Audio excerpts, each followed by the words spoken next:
मैंने बरसों वक्त की सीमाओं से आगे झांक कर देखा, इस खास पल को ढूंढा है, पर मैं इसके आगे नहीं देख सकती। मैंने न जाने कितने खतरनाक हादसे रोके हैं, पर एक खत्म होते ही दूसरा आ जाता है और यहीं रुक जाता है, पर इसके आगे नहीं ले जाते। आपको लगता है आपकी मौत अभी होगी?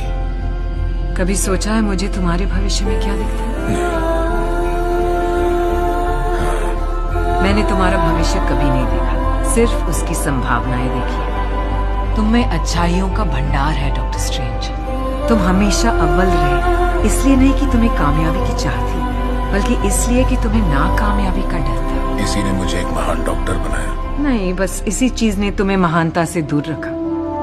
अब भी वही घमंड और डर तुम्हें सबसे आसान और अहम सबक सीखने से रोकते हैं। मैं तैयार नहीं हूँ। कोई कभी नहीं होता।